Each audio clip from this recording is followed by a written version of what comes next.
Do you remember when wild footage like this, showing cars ramming each other before people get out to have a knife fight? Or like this, showing multiple scooter riders ganging up on innocent victims to steal from them? Remember when this sort of footage was something we'd see in videos from South Africa or Brazil, perhaps occasionally from the USA? Well, Pepperidge Farm remembers. But these crimes that you see here, they are very much Australian, homegrown. One from Penrith in New South Wales and the other from Broadmeadows in Victoria. And this, whether we like it or not, is our new normal under our soft-on-crime state governments. We'll play both of those videos in full in just a moment, but first, my name's Topher Field, this is the Topher Project, and I help busy Australians to cut through the crap and make sense of the nonsense that comes at us from all directions in our media and from our politicians. I am 100% viewer supported, so if you appreciate what I'm doing here at the Topher Project, then please help me to keep bringing you stories like this one by buying me a coffee via the button at topherfield.net. And if you like my style, then you will love my books about government, power, human rights, and civil disobedience. There's my first book, Good People Break Bad Laws, about civil disobedience in the modern age. Then there's my second book, Good Christians Break Bad Laws. This is all about the theology of civil disobedience. You'll find both of my books, plus my DVD documentary Battleground Melbourne, as well as all of my merch in a range of designs, some funny, some serious, all designed to be thought-provoking conversation starters, and you'll find them at goodpeoplebreakbadlaws.com.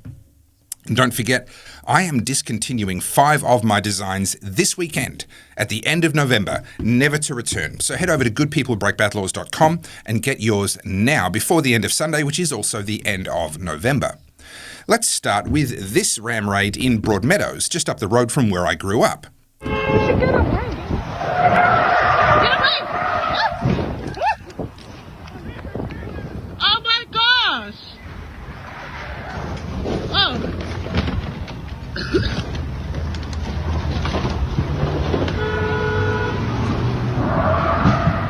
Where's the cops? Someone call the cops.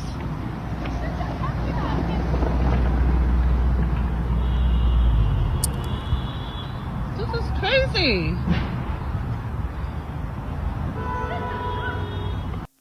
You can hear one of the bystanders saying, "Call the cops, where's the cops?" The irony is that according to the comments on the Herald Sun posting of that video, this service station where all of that went down is literally directly next to a police station, and according to another commenter, there's a machete bin within 100 metres of that location, which is ironic because unseen by these bystanders in that video but reported in the media is that someone involved in some aspect of this collision went on to slash or stab one of the other people using, you guessed it, a machete. At the time of me recording this, the details on this incident are still pretty sketchy. There was further coverage by Channel 9 showing the police involved with a number of agitated-looking people, but we don't really know much about anything at this time in terms of what the involvement of these people may or may not have been.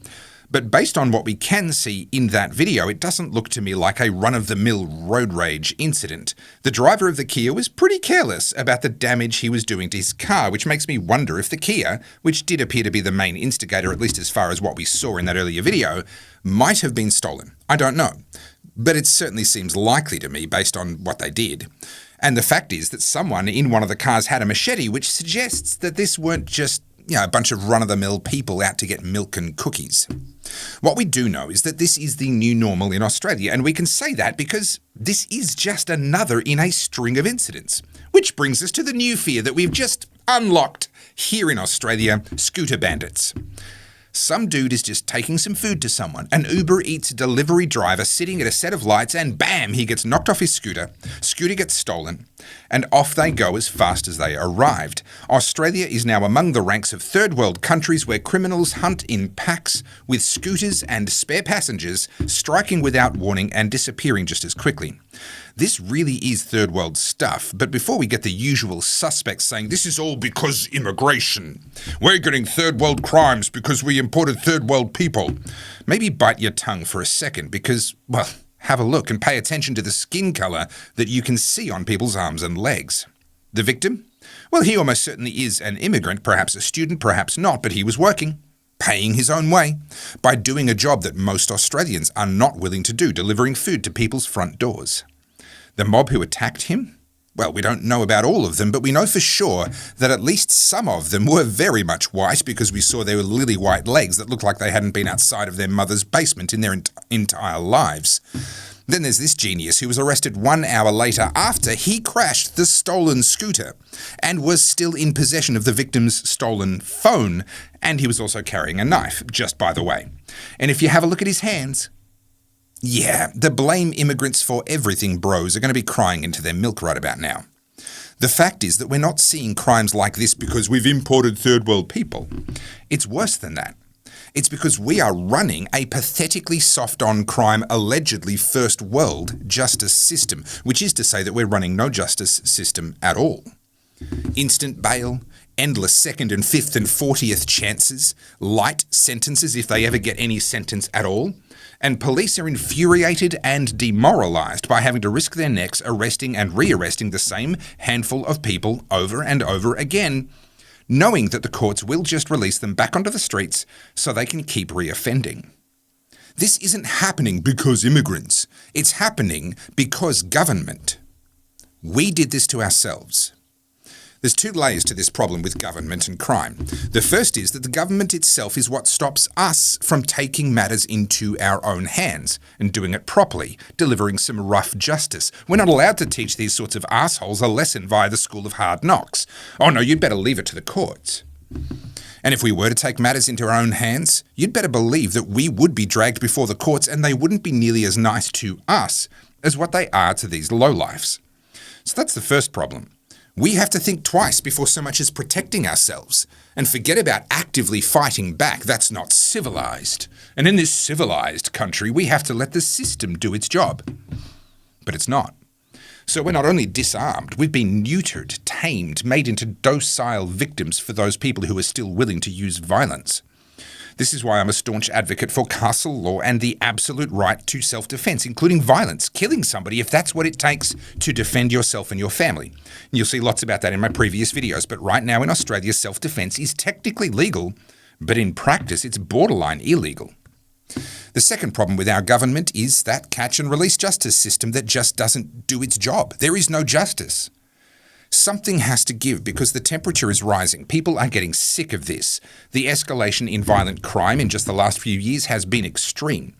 And whilst I know there's a lot of people who just want to blame it on some simple explanation, some other group like immigrants, the fact is it's worse than that. We have been betrayed by our own governments. And it's not going to get better until we stop fighting against each other, until we stop dividing and blaming one another in different groups amongst ourselves and unite to fight the actual problem, our broken government and their soft-on-crime first-world justice system. And making that happen is about changing political incentives. We need to make it impossible for any politician to defend the status quo, because if they do, it'll cost them their seat. We need to make it politically advantageous, not to make empty promises about being tough on crime. Yes, Jacinta Allen, I'm looking at you. We need to make it politically advantageous to actually deliver on that.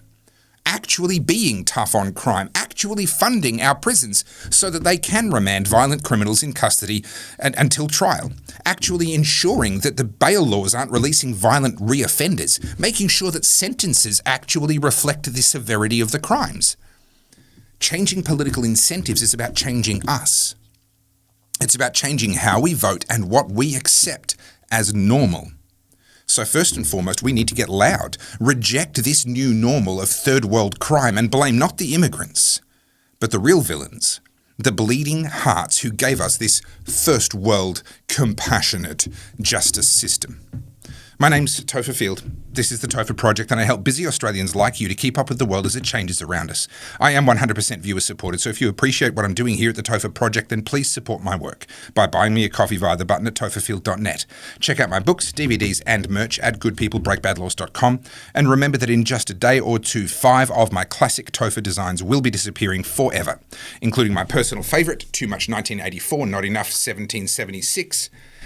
If you don't get it, I'm not going to explain it to you. If you know, you know.